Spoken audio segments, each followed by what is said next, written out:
Olet tuna chuan in tun video a chuan in Trust Wallet account siam dan kanon soidona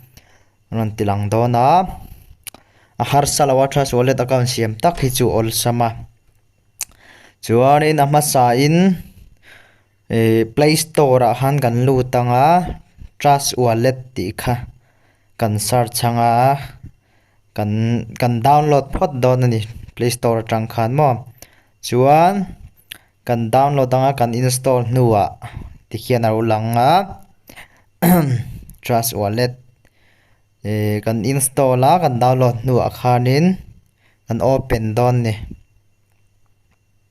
kan open anga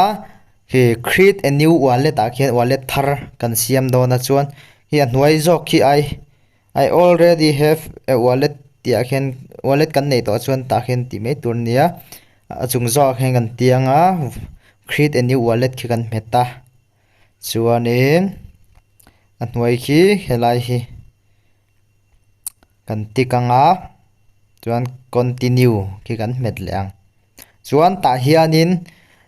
Trust Wallet kan lu do na passcode tur kha pin code ang do ni chu kha kan setanga Trust Wallet kan lu do na piang khan chhut lu ngai do na kan set zawa chuan lai kan tik lenga continue kan met leang chuan hei hi your recovery phrase antia khimi khi apoimo a notebook te a han kan ziak thlanga 1 2 3 ain dot dadang che che hen zia turania khimi khi kan copy book nga notebook kan ziak book nga Trust Wallet kan phone kan ti chiatin phone danga login le nan khan khimi recovery phrase khi kan manangai don ani o hata login create a new wallet noya I already have a wallet tia khan kan lu tanga khimi khi kan chudangai don ani wallet kan phone kan ti chiata kan login le du khan hemi recovery phrase mang hian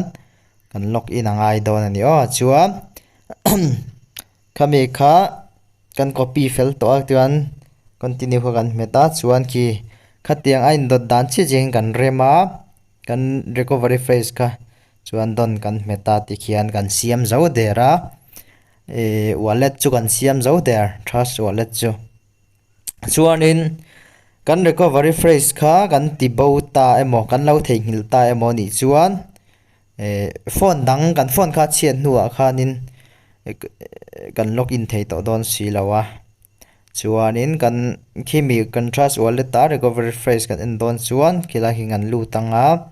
wallet ta kan lu tanga lai hi kan metanga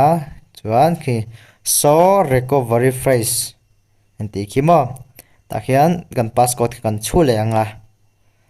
chuan hilai kan continue anga che helai hi lo lang ta